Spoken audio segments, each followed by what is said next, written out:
Hello friends, welcome to this educational platform. आप सभी का आपके अपने इस यूट्यूब चैनल पर स्वागत है। आज के इस वीडियो लेक्चर में हम लोग डीएलएड थर्ड सेमेस्टर के स्टूडेंट्स के लिए मैथमेटिक्स के कोर्स को आगे बढ़ाएंगे और जो घन तथा घनाभ चैप्टर हम पढ़ रहे हैं उसका ये अंतिम पार्ट होगा, आखिरी पार्ट होगा। इसके पहले आपको 2 या 3 पार्ट कराए जा चुके हैं, ये 4th पार्ट है और प्रयास रहेगा। अब इसमें आपके सामने अभी ये 4 क्वेश्चंस लिखे गए हैं और कुछ और क्वेश्चंस इसके बाद हम करेंगे। अभी पहले ये 4 क्वेश्चंस करेंगे और फिर इसके बाद आपका ये चैप्टर कंप्लीट माना जाएगा और फिर बाकी प्रैक्टिस क्वेश्चन जब हम आगे बीच में करेंगे तो प्रैक्टिस में सारी चीज़ों को कराएंगे। अभी मेरा प्रयास है बहुत शीघ्रता से आपके कोर्स को कंप्लीट करा दिया जाए और जिसमें शायद लगभग मैं कोर्स कंप्लीट कराने वाला भी हूँ। ज़्यादा कुछ बचा नहीं, 1-2 चैप्टर बचे हैं तो उनको भी हम बहुत तेज़ी से अभी 2-3 चैप्टर जो भी बचे हैं उनको कवर कर लेंगे। ठीक है, आप सब ढंग से अच्छे से पढ़ते रहिए, तैयारी करते रहिए, बिल्कुल चिंता मत करिए और वीडियोस को ज़्यादा से ज़्यादा शेयर करते रहिए, क्योंकि बहुत सारे भी ऐसे बच्चे मेरे पुराने स्टूडेंट्स हैं जिनको अभी इस नए चैनल के बारे में जानकारी नहीं है। तो आप लोग अपने अब फ्रेंड्स से सभी से बात करें, उनको वीडियोस शेयर करते रहें और ज़्यादा से ज़्यादा लोगों को जोड़ते रहें। ठीक है, चलिए फिर क्वेश्चन करना स्टार्ट करते हैं और देखते हैं फर्स्ट क्वेश्चन की डिमांड क्या है। देखिए, फर्स्ट क्वेश्चन आपसे कहा गया एक घनाभ के आकार के टिन के डिब्बे की माप। एक टिन का कोई डिब्बा है, ऐसे सपोज टिन का कोई डिब्बा है, इसकी माप आपको दी गई है। ठीक है, अब टिन के डिब्बे की माप यानी लंबाई, चौड़ाई और ऊंचाई आपको दी गई है। तो ये 50 सेंटीमीटर, ये इस tरीके से लिखा है ना, टिन के डिब्बे की माप 50 सेंटीमीटर, 40 सेंटीमीटर, 30 सेंटीमीटर। इसका मतलब ये जो दिया गया है आपको टिन के डिब्बे के लिए बोला गया है, डिब्बे की लंबाई कितना, 50 सेंटीमीटर। और इसी टिन के डिब्बे के लिए फिर मैं ऐसे लिखता नहीं हूं, बार बार आपको ऐसे ही मैं बता दे रहा हूं। यहां पर चौड़ाई कितना है, 40 सेंटीमीटर। चौड़ाई को आप बी से लिखते हैं। ठीक है, और उसके बाद आप देखेंगे ऊंचाई यानी एच, हाइट जो कि है 30 सेंटीमीटर। ये आपके पास 3 चीजें दे दी गई हैं टिन के डिब्बे के बारे में। ये टिन के डिब्बे की लंबाई, चौड़ाई और ऊंचाई हो गई। इस प्रकार के 20 डिब्बे बनाने हैं आपको। बनाने के लिए कितने रुपए की टिन की चादर क्रय करनी पड़ेगी? क्रय करने का मतलब खरीदना, यानी ऐसे 20 डिब्बे बनाने के लिए कितनी चादर खरीदनी पड़ेगी। तो भाई अगर मैं एक डिब्बे में एक डिब्बे का एरिया निकालूं, भाई चादर क्या होगा, चादर आप खरीदेंगे तो हमेशा कोई भी चादर जो टिन की या एल्यूमिनियम की किसी भी चीज की हो, वो इस तरीके की एक शीट होगी, चादर होगी और चादर का आप क्षेत्रफल ही निकाल सकते हैं।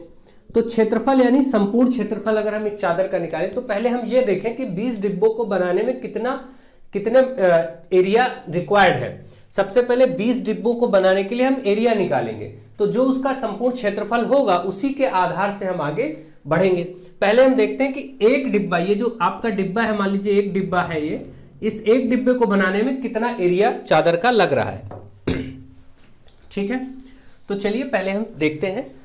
तो इसमें हम क्या करेंगे, सबसे पहले हम बोलेंगे कि एक डिब्बे को बनाने के लिए एक डिब्बे का संपूर्ण क्षेत्रफल, संपूर्ण क्षेत्रफल एक डिब्बे का, तो 2 गुणे क्या होता है, L B plus B H और प्लस एच एल, ये आपका होता है संपूर्ण क्षेत्रफल। क्योंकि डिब्बा हमेशा घनाभ के आकार का होगा। ठीक है, जब लंबाई, चौड़ाई, ऊंचाई वैसे भी दी गई है तो आप ऐसे ही समझ जाएंगे।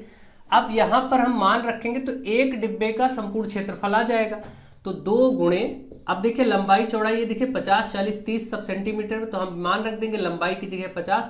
लंबाई एल बी के बीच में कोई चिन्ह नहीं होता, तो मैंने बताया गुणा होता है। यहाँ बी एच के बीच में भी गुणा होगा, यहाँ एच और एल के बीच में भी गुणा होगा, आपको ये मालूम है। बाकी बीच में सब जगह प्लस है, तो अब मान रखना है। तो देखिए 50 गुणे 40, भाई ये 50 है, ये 40 से रख दिया। फिर सूत्र में प्लस है, प्लस लगाएंगे। फिर बी एच है, बी की जगह 40 है और एच की जगह 30 है, तो हम ऐसे रख देंगे 40 गुणे 30। फिर ये प्लस सूत्र में है, प्लस लगाएंगे। एच एल, एच मतलब ये 30 और एल मतलब फिर से 50, तो अब 30 गुणे 50। ये चीज तो आप बहुत अच्छे से आराम से कर ही लेते हैं। इस तरीके से अब आप इसको सॉल्व करेंगे तो 50, 5 चौक के 20 और 2 जीरो और 2000 हो गया। 4 तेई 12, ये आपका 1200 हो गया, प्लस 5 तेई 15, यानी ये 1500 हो गया। अब आप अगर इनको जोड़ेंगे फटाफट तो आपको एक डिब्बे का क्षेत्रफल आ जाएगा 2000, 1 3000, 3200, 32 5 37 10 47। मतलब इसको जब आप जोड़ेंगे इतना तो आपका ये 4700 आएगा। ठीक, अब केवल आप गुणा कर दीजिए, तो 2 जीरो ये तो है ही है पीछे, और 47 दूना 94 होगा, 2 से 14 4, 2 चौके 8 1 9। ये आ गया 9400 सेंटीमीटर स्क्वायर। ये किस में आया, सेंटीमीटर स्क्वायर बोले या फिर हम कहें वर्ग सेंटीमीटर। क्षेत्रफल को कैसे भी लिख सकते हैं, चाहे सेंटीमीटर की घात 2 लिखें या वर्ग घात 2 कोई वर्ग कहते हैं तो वर्ग सेंटीमीटर भी कह सकते हैं आप, ठीक है। ये एक टिन के डिब्बे का क्षेत्रफल आया। ऐसे हमारे पास कितने डिब्बे हमको चाहिए, 20 डिब्बे। तो हम लिखेंगे 20 डिब्बों का क्षेत्रफल। तो 20 डिब्बे मतलब 20 से इसको गुणा करना पड़ेगा, 9400। तो ये आएगा, अब इस बार ये 2 जीरो इसके, एक इसका 3 जीरो हम पहले लगा देंगे और इसको गुणा करेंगे, 2 चौके 8, 2 9 18, 1 19, है ना भाई। 2 चौके 8, 2 9 18, सॉरी 18 ही रहेगा, 19 नहीं होगा, ठीक है। ये हो गया। तो आप देख रहे हैं कि ये आपका गुणा हो गया, क्षेत्रफल आ गया। लेकिन ये जो क्षेत्रफल आया है ये वर्ग सेंटीमीटर में आया है, ठीक, वर्ग सेंटीमीटर। अब लेकिन एक चीज ध्यान दीजिए, यहां बोला गया था यदि 1 वर्ग मीटर टिन के चादर का मूल्य 100 रुपए है तो आपको कितने रुपए लगाने पड़ेंगे चादर खरीदने में। तो अब हमें पता चल गया कि हमें इतनी चादर की जरूरत है, इतने वर्ग सेंटीमीटर चादर की जरूरत है, जो कि क्षेत्रफल 20 डिब्बों में इतने क्षेत्रफल चादर की जरूरत है, ठीक है। तो अब हमें यह मालूम चल गया है, लेकिन ये वर्ग सेंटीमीटर में और वहां क्या था, वर्ग मीटर में, क्योंकि रेट जो दिया देखिए क्या लिखा है, 1 वर्ग मीटर टिन की चादर का मूल्य 100 रुपए। अब यहां प्रॉब्लम होगी, हम इस वर्ग सेंटीमीटर को वर्ग मीटर बनाएंगे, या फिर आप ऐसा कर सकते थे, इसी प्रश्न को पहले ही इन सेंटीमीटर्स को मीटर में बना करके तब मान रखते, वो भी तरीका ठीक था। अभी फिलहाल के लिए कोई दिक्कत नहीं है, वर्ग सेंटीमीटर को मीटर, वर्ग मीटर कैसे बनाया जाता है वो देखिए, ठीक है। तो देखिए ये 18, 8 और 3 जीरो, जब भी आपको वर्ग सेंटीमीटर कहें या फिर ऐसे मान लीजिए कि सेंटीमीटर स्क्वायर को मीटर स्क्वायर में बदलना हो, देखिए आपको मालूम है कि अगर एक केवल सेंटीमीटर होता और उसको मीटर में बदलते तो 100 से भाग करते, लेकिन सेंटीमीटर स्क्वायर मतलब 2 बार सेंटीमीटर है, उसको मीटर स्क्वायर में बदलना है तो 2 बार सेंटीमीटर है, तो आप क्या करेंगे, 2 बार 100 से भाग कर देंगे बस, है ना। ये ध्यान रखिए, जब भी आप किसी क्षेत्रफल को या सेंटीमीटर स्क्वायर को मीटर स्क्वायर में बदलते हैं तो 2 बार 100 से भाग करना पड़ता है, ये बात आप याद रखिएगा, ठीक है। ये 4 जीरो हैं, यहां से पहले तो 3 जीरो कटेंगे लेकिन 1 जीरो बचा रह जाएगा यानी 10। तो अब आप क्या करेंगे, यहां आप देख रहे हैं 188 और नीचे 1 जीरो बचा रह जाएगा, तो आप देखेंगे 18.8, भाई 10 से भाग करेंगे, अब जो बचा रहेगा तो एक अंक पे दशमलव लग जाएगा, 18.8 वर्ग मीटर ये आपका आ गया। अब ये आपका बदल गया वर्ग मीटर में, ठीक है। तो अभी मुझे आशा है कि आपको कोई दिक्कत नहीं होगी। अब मैं थोड़ा सा ऊपर जगह बना करके यहां पर इस कैलकुलेशन को हटा करके आपको आगे बता देता हूं। बहुत छोटा सा काम अब बचा है, कुछ बचा ही नहीं है ज्यादा।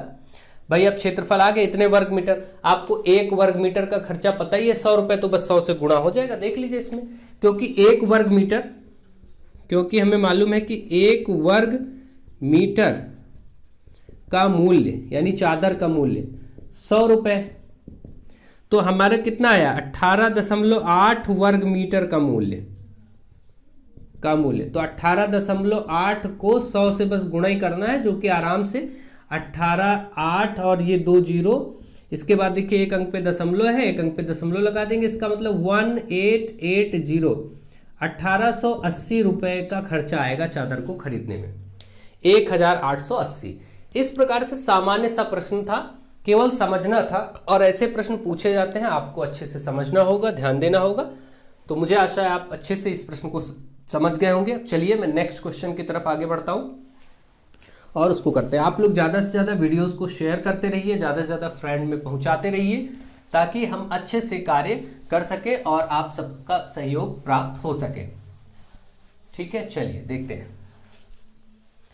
अब देखिए नेक्स्ट क्वेश्चन यानी क्वेश्चन नंबर 2, जिसमें बोला गया है यदि प्रदीप स्वीट स्टॉल, कोई मिठाई की दुकान है जिसका नाम है प्रदीप स्वीट स्टॉल, को मिठाइयां पैक करने के लिए गत्ते के घनाभ के आकार के 200 डिब्बे बनवाने, ठीक, कितने 200 डिब्बे, जिनकी लंबाई, चौड़ाई और ऊंचाई ये दी गई है, ठीक है। देखिए ये लंबाई, ये चौड़ाई और ये ऊंचाई दी गई है, ठीक है। यदि गत्ते का मूल्य ₹40, एक गत्ते का मूल्य 40 रुपए प्रति वर्ग मीटर है, तो यहां भी देखिए वैसा ही केस है, बस वहां पर टिन का डिब्बा बन रहा था, यहां पर गत्ते यानी कागज के डिब्बे बनाने हैं मिठाई के लिए, तो उसमें भी देखिए यहाँ गत्ते की चादर है, वहां पर टिन की चादर थी, ऐसा समझ लीजिए, कोई दिक्कत की बात नहीं, बहुत सिंपल सा प्रश्न है, बिल्कुल ऊपर वाला क्वेश्चन। तो डिब्बे बनवाने की कुल कीमत ज्ञात कीजिए। ठीक है, तो आराम से निकाल लेंगे, कोई दिक्कत नहीं। यहां पर भी हम क्या करेंगे, यहां पर गत्ता है ना, तो बनवाने के लिए गत्ते, तो हम क्या करेंगे, हमको बनाने हैं 200 डिब्बे, तो गत्ते के एक डिब्बे हम क्या करेंगे, यहां पर गत्ते का डिब्बा बन रहा है। गत्ता आप जानते हैं जो कागज की दफ्ती जैसा होता है, उसको उससे बनता है, जिसमें आप मिठाइयां लाते हैं खरीद के। तो गत्ते के एक डिब्बे का संपूर्ण क्षेत्रफल हम क्या करेंगे, एक डिब्बे का क्षेत्रफल निकालेंगे, संपूर्ण क्षेत्रफल, जो कि फॉर्मूला वही लगेगा 2 गुणे LB plus BH plus HL, आराम से। अब इसमें देखिए केवल हम मान रखेंगे बस।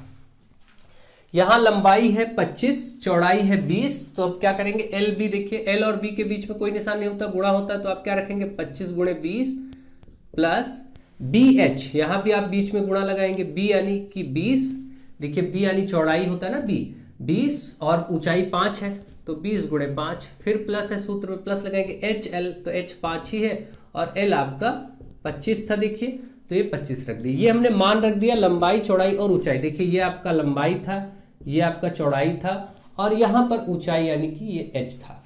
ठीक है, तो आई थिंक आप अच्छे से समझ रहे होंगे। एक डिब्बे का एरिया अब आपका निकलने वाला है। देखिए 25 दूना 50 और 1 0 500 हो जाएगा, ये 20 पंचे ये 100 हो जाएगा, 25 पंचे 125 हो जाएगा।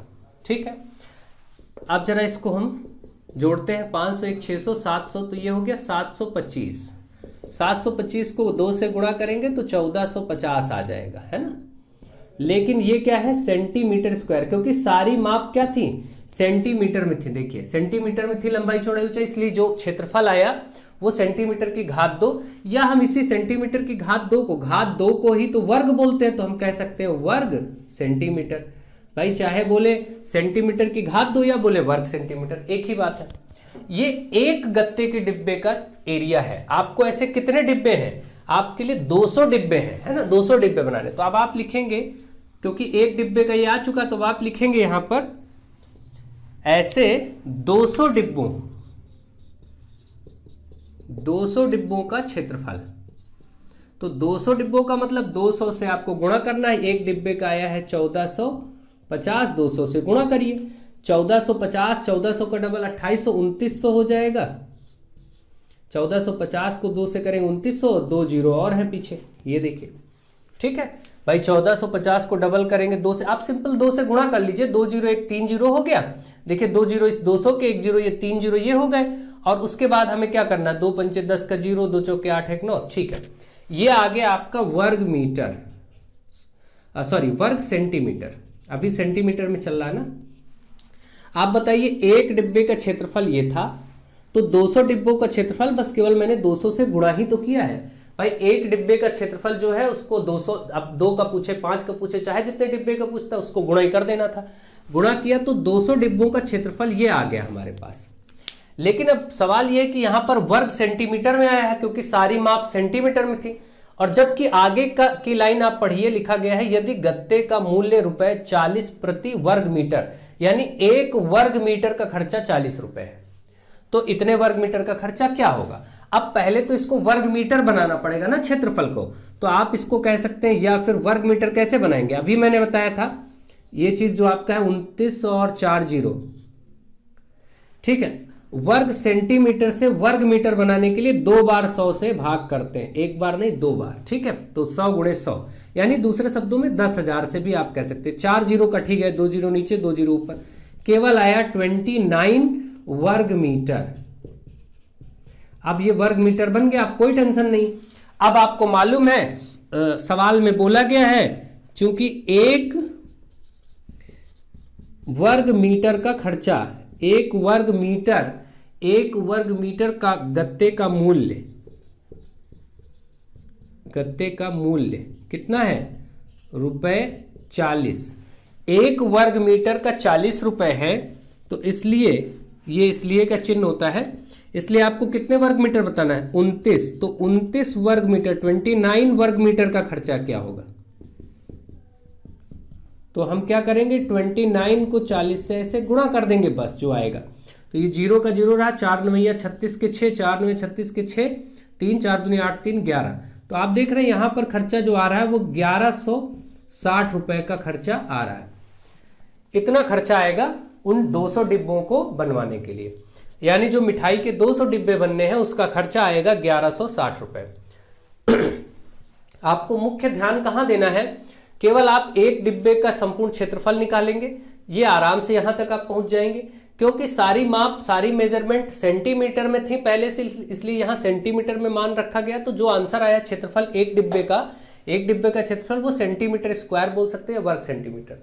अब अगर इस प्रश्न ने यहां बोला होता कि 40 रुपए प्रति वर्ग सेंटीमीटर खर्चा, तो सीधे 40 से गुणा कर देते, इसको बदलने की जरूरत नहीं थी। लेकिन क्योंकि इसने कहा था कि 40 रुपए प्रति वर्ग मीटर, यानी एक वर्ग मीटर का खर्चा 40 रुपए है, तो भाई हम पहले क्या करेंगे, जो वर्ग सेंटीमीटर आया है इसको वर्ग मीटर में बदलेंगे। तो पहले तो एक डिब्बे का क्षेत्रफल ये आया है, 200 डिब्बों का 200 से गुणा करके ये क्षेत्रफल आया इतने वर्ग सेंटीमीटर। अब वर्ग सेंटीमीटर को हमारा काम है वर्ग मीटर में बदलना, तो इसके लिए 2 बार 100 से भाग करेंगे, क्योंकि जैसे 1 सेंटीमीटर होता और मीटर बनाना होता तो केवल 100 से करते, लेकिन क्योंकि वर्ग सेंटीमीटर है यानी सेंटीमीटर 2 बार है, तो इसलिए 2 बार 100 से भाग किया जाता है। इस बात को आप ध्यान रखिएगा नोटिस करके कि जब हम वर्ग सेंटीमीटर को वर्ग मीटर बनाते हैं तो 2 बार 100 से भाग करना पड़ता है। ये किया तो 29 आ गया, 29 वर्ग मीटर आपका निकल के आ गया। आप क्योंकि एक वर्ग मीटर का खर्चा 40 रुपए था, तो 29 वर्ग मीटर का खर्चा 29 से गुणा हो जाएगा, 1160 रुपए आ जाएगा। इस प्रकार से ऐसे प्रश्नों को आपको आराम से करना है। मुझे आशा है कि आप ये प्रश्न भी बहुत अच्छे से समझ गए होंगे। ठीक है, अब मैं इसको हटाता हूं और आप लोग ज्यादा से ज्यादा वीडियोस को शेयर करते रहिए। चलिए देखते हैं।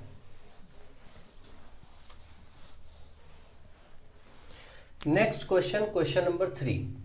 क्वेश्चन नंबर 3 यहां पर क्या बोला गया, एक घन के विकर्ण की लंबाई 4√3 सेंटीमीटर है, तो घन का आयतन तथा इसके संपूर्ण पृष्ठ का क्षेत्रफल ज्ञात है। तो बहुत आसान सा क्वेश्चन है, आपको घन का विकर्ण दिया गया है, घन का विकर्ण या घन के विकर्ण की लंबाई, तो क्या दिया गया, 4√3। ठीक, अब आपको मालूम है कि घन का विकर्ण अपने आप ही होता क्या है, भुजा √3 है ना। तो इस घन के विकर्ण की जगह आपको मालूम है, आप लिख सकते हैं भुजा √3, भुजा गुणे √3। इस विकर्ण का सूत्र ही होता है, इधर रख दिया, फिर बराबर है, बराबर लिखा, इधर 4√3 है। अब आप बताइए जरा कि यहां पर भुजा गुणे √3 और बराबर इधर 4 गुणे √3, दोनों तरफ से √3 कैंसिल हो जाएगा, तो भुजा क्या आ जाएगा, साफ साफ दिख रहा है 4 आ जाएगा। जब भी इस तरीके से विकर्ण दिया हो 4√3 या 7√3 या 8√3, तो आप ये समझिए यहां जो लिखा होता है यही आपका भुजा होता है ना, ऐसे भी समझ सकते हैं। और नहीं तो आप इसको ढंग से देख लीजिए, भाई विकर्ण का सूत्र हमने लिखा भुजा √3 और ये दिया हुआ है 4√3, तो आप देखेंगे √3 इधर गुणे में इधर जाएगा, बटे में हो जाएगा, तो √3 कैंसिल हो जाएगा, तो भुजा बराबर 4 ही बचेगा। यानी आपको पता चला कि इस जो घन की भुजा है, भुजा को हम ए से लिखते हैं, ये कितना आ गया, 4 सेंटीमीटर। अब क्योंकि भुजा 4 सेंटीमीटर आ चुका है, तो अब आपको बताना था इसका घन का आयतन, इस घन का आयतन, आयतन यानी वॉल्यूम क्या होता है, भुजा की घात 3। आपको मालूम है कि आयतन इसका होता है भुजा की घात 3, और भुजा आई है 4, 4 की घात 3 का मतलब 4 गुणे 4 गुणे 4, जो कि होता है 4 चौके 16 चौके 64, भाई 4 चौके 16, 16 चौके 64, 64 सेंटीमीटर की घात 3, क्योंकि आयतन हमेशा घात 3 में लिखा जाता है, या इसी को घात 3 को हम घन कहते हैं, तो घन सेंटीमीटर भी कह सकते हैं। ठीक, ये आ गया आयतन, पहला पार्ट। इसी में एक पार्ट और है, संपूर्ण पृष्ठ का क्षेत्रफल, इस घन के संपूर्ण पृष्ठ का क्षेत्रफल, संपूर्ण पृष्ठ का क्षेत्रफल जो कि होता है 6a², यानी 6 गुणे भुजा स्क्वायर, 6 गुणे भुजा आई है 4 और उसका स्क्वायर, तो आप 6 और यहाँ 4 चौके 16 हो जाएगा, 16 छक्का 96। ठीक, ये आपका 96 सेंटीमीटर स्क्वायर, यहां पर सेंटीमीटर स्क्वायर लिखेंगे क्योंकि संपूर्ण पृष्ठ का क्षेत्रफल। अब कुछ भी पूछा जाता आप कर लेते, अगर संपूर्ण पृष्ठ ना पूछता और आपसे कहता पार्श्व पृष्ठ या पार्श्वीय पृष्ठ, पार्श्वीय पृष्ठ घन का बताइए, पार्श्वीय पृष्ठ का क्षेत्रफल। तो आपको मैंने इस पार्श्वीय पृष्ठ का क्षेत्रफल का सूत्र बताया था 4a²। तब आप क्या करते, 4 गुणे a का स्क्वायर यानी 4 का स्क्वायर, तो आप करते 4 गुणे 4 चौके 16, तब ये आ जाता 64 सेंटीमीटर स्क्वायर पार्श्वीय पृष्ठ, ये हो जाता। तब ये सूत्र रख देते। अब कुछ भी पूछता आप कर सकते हैं, कोई दिक्कत नहीं। आपसे वैसे ये 2 चीजें पूछी गई थी, ये 2 चीजें मैंने बता दिया, तीसरा ये भी पूछा जा सकता है, तो मैंने वो भी साथ में करवा दिया। ठीक है, मुझे आशा है आपको अच्छे से ये प्रश्न समझ में आ रहे होंगे और अब आप इनको ढंग से कर भी सकेंगे। ठीक है, ढंग से सीखते रहिए, अच्छे से मेहनत करिए, प्रैक्टिस करिए, समझिए, सीखिए, कोई दिक्कत की बात नहीं है, कोई चिंता की बात नहीं है। ठीक है, नेक्स्ट क्वेश्चन, क्वेश्चन नंबर 4। 3 घनों की भुजाएं। अब देखिए 3 घन है, मान लीजिए कुछ छोटे छोटे घन होंगे जो भी हैं, ऐसे 3 घन है, इनकी अलग अलग भुजाएं हैं 6, 8 और 1। एक की भुजा 6 है, एक की भुजा 8 है, एक की भुजा 1 है। ऐसे 3 घन है, इन्हें पिघला दिया गया। पिघलाने के बाद एक नया घन बनाया जाता है। ठीक है, तो पिघलाने का मतलब भाई जैसे टिन का रहा हो या एल्यूमिनियम का रहा हो, उसको गला करके पिघला करके फिर दोबारा से एक नया घन बनाया गया। यानी इन तीनों को पिघलाया गया पहले, फिर मिला करके इनको एक बड़ा घन तैयार किया गया, ऐसा कुछ है। तो नए घन का संपूर्ण पृष्ठ बताइए। तो नए घन की हमें पहले भुजा मिल जाए, अगर ये ए, तो हम सब कुछ बता लेंगे। अब इसमें कॉन्सेप्ट ये होता है कि जो भी 3 घन है, मान लीजिए छोटे छोटे आपके पास एल्यूमिनियम के 3 घन हों, यानी कुछ बॉक्स टाइप के हों, और उनके मटेरियल को आप पिघला करके नया घन फिर से बनाए, तो जाहिर सी बात है जितना मटेरियल पहले रहा होगा इन तीनों में, उसी मटेरियल से तो नया घन बन रहा है। इसका मतलब जितना आयतन इन तीनों का मिला के होगा उतना ही आयतन इस अकेले का होगा। ये बात आप याद रखिए, जब भी ऐसा प्रश्न हो और 3 या 4 या कितने भी पिघला के एक नया बनाया जाए, तो आप ये ध्यान रखेंगे कि जो पुराने घन हैं उन सभी का आयतन बराबर होगा हमेशा नए घन के आयतन के। यानी जो आपको दिए गए थे पहले पुराने घनों का, ऐसे आप ध्यान रखिए, पुराने घनों का जो आयतन होगा वो नहीं बदलेगा, वो बराबर होगा उस नए घन के आयतन का, नए घन के आयतन के, नए घन का आयतन। ये चीज आपको मालूम है। तो अब आप देखिए पुराने 3 घन है ऐसे, इसका आयतन अलग निकलेगा प्लस इसका आयतन प्लस इसका आयतन, तो 3 ऐसे घन है। तो आपको मालूम है घन का आयतन क्या होता है, भुजा की घात 3, तो इसका अगर हम निकालेंगे तो 6 की घात 3, इसका निकालेंगे तो 8 की घात 3, इसका निकालेंगे तो 1 की घात 3, ऐसे ही तो हो जाएगा। तो यहां हम क्या करेंगे, 6 की घात 3, 8 की घात 3 और 1 की घात 3, यानी 6 वाले भुजा का घन का आयतन, 8 वाली भुजा के घन का आयतन, 1 वाली भुजा के घन का आयतन, तीनों के आयतन को जोड़ दे तो सम्मिलित रूप से इस नए वाले घन का आयतन आ जाएगा, यानी कि AC के बराबर होता है। तो इसकी भुजा हमने A मानी है, तो हम यहां लिखेंगे भुजा की घात 3, इसका आयतन क्या होता है, भुजा की घात 3 या A की घात 3। अब आप देखिए 6 की घात 3 क्या होता है, 216, 8 की घात 3 8 गुणे 8 गुणे 8 तो 512 आएगा, ये सब आप कर लेते। 1 की घात 3 1 गुणे 1 गुणे 1 ही रहेगा और यहां भुजा की घात 3। ठीक है, अब आप इनको जरा जोड़ लीजिए, जोड़ेंगे तो कितना होगा, 2 1 3 6 9, यानी 6 2 8 1 9। फिर देखिए यहां से 1 1 2 और 5 2 7, 729। यहां पर भुजा की घात 3 है इधर, और इधर 729 आया इनको जोड़ के। अब आपको मालूम है जो घात 3 होता है वो दूसरी तरफ घनमूल हो जाता है, जैसे वर्ग होता है घात 2 तो वर्गमूल हो जाता है, घात 3 इधर घनमूल हो जाएगा। अब यही आपकी भुजा की माप मिल जाएगी, ए क्या है, भुजा ही तो है, अब भुजा मिल जाएगा। अब इसका अगर हम घनमूल करें तो जिन लोगों को याद है कि 729 किसका घन होता है, तो 9 का घन होता है, 9 गुणे 9 गुणे 9 करके 729 आता है। तो इसको आप यहां पर आपको मालूम है कि हम 9 गुणे 9 गुणे 9 करें तो 729 आता है, इसका एक पेयर बन जाएगा, तो 9 ही आ जाएगा, 9 सेंटीमीटर। जिनको नहीं मालूम है वो क्या करेंगे, ऐसे 729 का ऐसे लासा लेते चले जाएंगे और बाद में 3 3 के जोड़े बनाएंगे तो भी 9 ही निकलेगा। ठीक है, तो आपने देखा भुजा क्या आ गई, 9, नए घन की भुजा 9 आ गई, यानी 9 ये तो हर तरफ 9 ही रहेगा, ये आ गया। अब अगर भुजा पूछता नए घन का तो 9 ही सेंटीमीटर पे आंसर कर देते, लेकिन इसने भुजा नहीं पूछा था, इसने कहा था नए घन का संपूर्ण पृष्ठ बताइए। तो नए घन का संपूर्ण पृष्ठ, अब कोई दिक्कत नहीं, संपूर्ण पृष्ठ बराबर 6 गुणे भुजा स्क्वायर, क्योंकि घन है इसलिए 6 गुणे भुजा स्क्वायर, और 6 गुणे भुजा कितना है 9, 9 का स्क्वायर, तो 6 गुणे 9 9 81, है ना। 9 कवर करेंगे, 9 9 81, अब 6 से गुणा कर दीजिए तो 6 कम 6 और 6 अठे 48, 486 486 सेंटीमीटर की घात 2, क्योंकि क्षेत्रफल है इसलिए सेंटीमीटर की घात 2 लिखेंगे। इस प्रकार से ये 4 प्रश्न जो आपको दिए गए थे बहुत ही अलग टाइप के थे, थोड़ा सा लेंदी टाइप के थे, इसीलिए मैंने ढंग से उनको विस्तार पूर्वक आराम से आपको समझाया है। अच्छे से आप इन प्रश्नों का अभ्यास करिए और हम 1-2 प्रश्नों को अभी लेकर के उनको आपको करवा देते हैं और फिर इस चैप्टर को आज आप कंप्लीट मानेंगे। फिर नेक्स्ट टाइम अगला चैप्टर स्टार्ट होगा और उसको भी आपको कंप्लीट बहुत शीघ्रता से करा दिया जाएगा। जैसे ही कोर्स आपका अभी बहुत जल्दी मैं खत्म करूंगा, कोर्स खत्म होता है वैसे ही हम प्रैक्टिस पर भी आ जाएंगे और बीच बीच में आपको मॉडल पेपर्स भी मैं प्रोवाइड करने वाला हूं। इस बीच में कुछ तबीयत भी बिगड़ गई थी, तबीयत खराब होने के कारण कुछ इरेगुलरिटीज भी आ गई क्योंकि उसमें नहीं हो पा रहा था। अभी आपको कोशिश की जाएगी जल्दी से अच्छे से समय से आपको क्लासेस प्रोवाइड की जाए। तो चलिए देखते हैं 1-2 प्रश्न और कर लेते हैं और फिर इसको कंप्लीट करते हैं। अब आप देखिए आपके सामने क्वेश्चन नंबर 5 है जिसमें बोला गया है एक नदी 45 मीटर चौड़ी तथा 2 मीटर गहरी है, इसमें 3 किलोमीटर प्रति घंटे की दर से पानी बह रहा है। ठीक है, तो प्रति मिनट यानी हर 1 मिनट या 1 मिनट, प्रति मिनट का मतलब 1 मिनट में इस नदी से समुद्र में गिरने वाले पानी का आयतन कितना होगा। यानी ये नदी आपको मालूम ही है, बेसिक कॉन्सेप्ट्स आप जानते हैं कि अगर कोई भी नदी होती है तो कोई भी नदी हमेशा समुद्र में जब गिरती है, इधर मान लीजिए समुद्र है जो भी है, ठीक है, तो ये जब भी ये पानी आपका समुद्र में ऐसे गिर रहा है, हर एक नदी लगभग आप जानते हैं कि समुद्र में गिरती जो बड़ी नदियां होती हैं।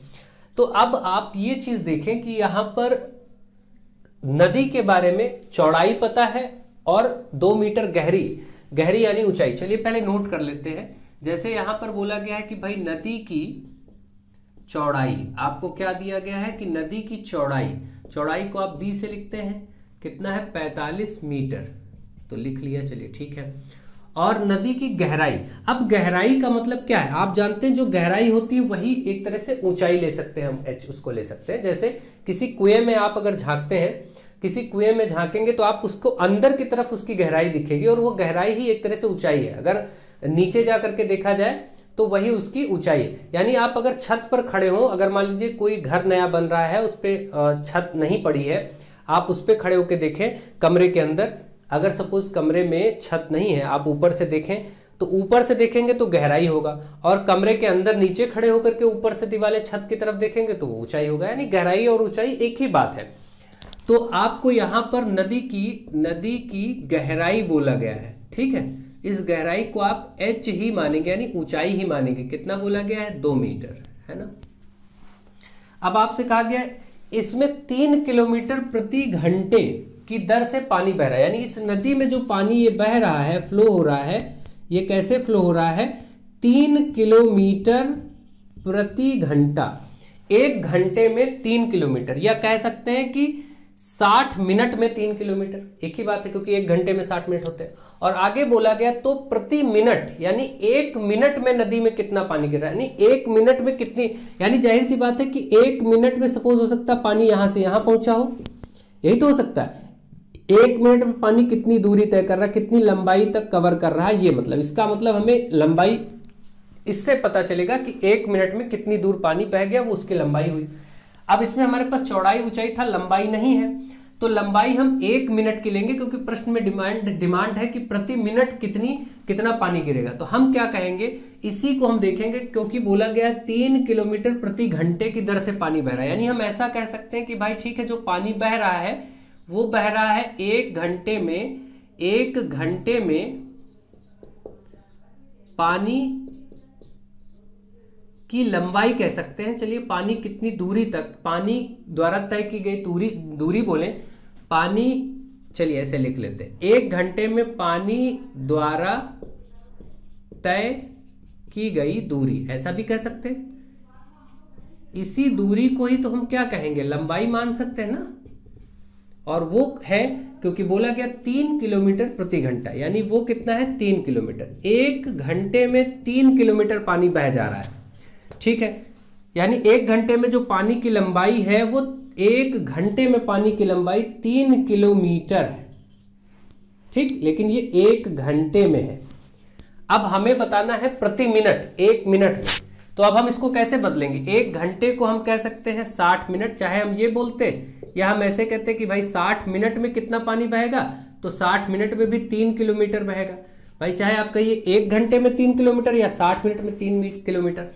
अब क्योंकि देखिए हमारे पास जो और दो चौड़ाई और ऊंचाई था वो मीटर में था और ये किलोमीटर में है, तो इसको हम मीटर बना लेते हैं, कोई दिक्कत नहीं। भाई 3 किलोमीटर को हम 1000 से गुणा कर देंगे तो ये मीटर बन जाएगा, यानी हम कह सकते हैं 3 किलोमीटर कहें या 3000 मीटर कहें, कोई दिक्कत नहीं, एक ही बात है।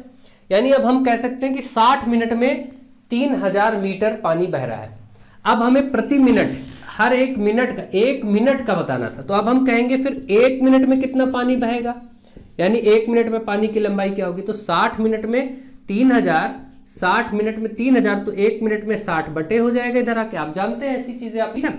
आराम से अब आप इसको काटेंगे तो कितना आएगा, 6 पंचे 30 और 0 यानी 5 0 50 मीटर, यानी कि 1 मिनट में जो लंबाई पानी की तय की जा रही है वो 50 मीटर तय की जा रही है, ठीक है। यही आपको लंबाई का मान मिल गया 50 मीटर। अब आपके पास लंबाई है, यहाँ पर चौड़ाई और ऊंचाई है, आपको बताना क्या था, आपको इस प्रश्न में क्या बताना था, देखिए बोला गया था कि आयतन कितना होगा गिरने वाले पानी का। तो अब आयतन बताना तो बहुत आसान है, जब हमारे पास लंबाई चौड़ाई और ऊंचाई होगा तो L into B into H हम कर लेंगे, लंबाई गुणे चौड़ाई गुणे ऊंचाई, यही आयतन होता है। लंबाई है 50, चौड़ाई है 45 और गुणे ऊंचाई है 2। तो आप देख रहे हैं यहाँ पर 50 दूना 100 कर लीजिए सीधे, और उसके बाद 45 से गुणा कर दीजिए। भाई 50 और 2 का 50 दूना 100 और गुणे 45, यानी ये 4500 घन मीटर, ठीक है, ये हो गया। घन मीटर ही बोलेंगे ना, क्योंकि ये सब मीटर थे, या मीटर की घात 3 बोले या घन मीटर बोले, एक ही बात है। तो आप देख रहे हैं 4500 घन मीटर पानी 1 मिनट में बहेगा, ठीक है, इतना क्वांटिटी में पानी बहेगा। तो ये इस प्रश्न का उत्तर था। इस तरीके से भी प्रश्न कभी पूछा जा सकता है, मैंने बता दिया, पूछा जाए या ना जाए, वैसे अभी तक तो नहीं पूछे गए, लेकिन फिलहाल मुझे आशा है आपको ये प्रश्न अच्छे से समझ में आ गया होगा। आप लोग ढंग से वीडियोस को ज़्यादा से ज़्यादा शेयर करते रहिए, ज़्यादा से ज़्यादा लोगों तक पहुंचाते रहिए। एक और क्वेश्चन आपके सामने है, एक आयताकार पानी की टंकी में 42,000 लीटर पानी है। एक आयताकार पानी की टंकी है, मतलब घनाभ के आकार की है, और उसमें 42,000 लीटर पानी है। इस टंकी की लंबाई 6 मीटर, चौड़ाई 3.5 मीटर, तो टंकी की गहराई बताइए। तो ये तो बहुत आसान है, देखिए लंबाई और चौड़ाई मीटर में है आपके पास, और यहाँ पर ये चीज आपको लीटर में दी गई है ना, तो आपको क्या करना है, इस लीटर को मीटर में बना लेना है। तो आपको इसके लिए मालूम है, देखिए पहले तो हमें पानी की टंकी में जो पानी है, ठीक है, टंकी का आयतन, जितना टंकी का आयतन होगा, जितना टंकी में जगह होगी उतना ही पानी होगा। इसका मतलब हम कह सकते हैं जो ये पानी है 42,000 लीटर, ये टंकी का आयतन ही है। टंकी का आयतन कितना है, 42,000 लीटर, ये आप ले सकते हैं अपनी तरफ से, क्योंकि ये लीटर है और हमें माप जो दी गई है वो सब मीटर में दी गई। तो हम इस लीटर को मीटर कैसे बनाएंगे, लीटर को कभी भी आपको मीटर में बनाना तो 1000 से भाग कर दीजिए, बस ये मीटर की घात 3 बन जाएगा। आप इसको याद रखिए इस तरीके से कि 1000 लीटर बराबर होता है 1 मीटर क्यूब। तो 1000 लीटर में 1 मीटर क्यूब होता है, तो आप मालूम है 1 लीटर आपको निकालना है तो आप 1 बटे कर देंगे। तो ये हमेशा ध्यान रखिए। देखिए आपका ये 3 0 कट गया, तो आपका क्या आया 42 यानी 42 मीटर की घात 3। अब ये आयतन मीटर की घात 3 में। अब हमें मालूम है सूत्र होता है हमारे पास कि आयतन बराबर लंबाई गुणे चौड़ाई गुणे ऊंचाई। कोई दिक्कत की बात नहीं। तो यहां पर अब हमारे पास लंबाई क्या क्या दिया था, देखिए लंबाई 6 मीटर था, चौड़ाई 3.5 मीटर था, यहां रख देंगे, और गुणे ऊंचाई आपको टंकी की गहराई या ऊंचाई, आपको गहराई और ऊंचाई एक ही होता है, आपको h बताना है। और आयतन कितना आ चुका है 42, तो इधर रख दीजिए 42। तो आप देखिए ये 42 है, और इसको आप गुणा करेंगे तो 6 पंचे 30, 6 त्रिक 18, 3 21, ये आएगा 21.0 गुणे h, मतलब इसको हम 21 ही कह सकते हैं, 21.0 का कोई मतलब नहीं है। तो ये 42 के नीचे 21 गुणे में इधर बटे में आ जाएगा 21, ये h यानी गहराई 21 दूना 42, आपने देखा गहराई 2 मीटर आ गई।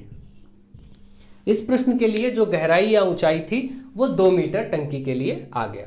तो ये प्रश्न भी मुझे आशा है आपको अच्छे से समझ में आ गया होगा। अब मैं उम्मीद करता हूं कि आपको ये चैप्टर बहुत अच्छे से घन और घनाभ की अवधारणा समझ में आ गया होगा। इसके बाद कुछ भी हेर फेर होता है आप लोग क्वेश्चंस की प्रैक्टिस करते रहिए और मुझसे पूछते रहिए। टेलीग्राम ग्रुप को ज्वाइन कर लीजिए, उसमें भी आप प्रश्न कर सकते हैं। जो प्रश्न मुझे लगेगा कि टफ है, आप में से लोग नहीं कर पा रहे हैं या इंपॉर्टेंट है, तो मैं उसको जरूर करवा दूंगा किसी समय में जब मैं फ्री होऊंगा।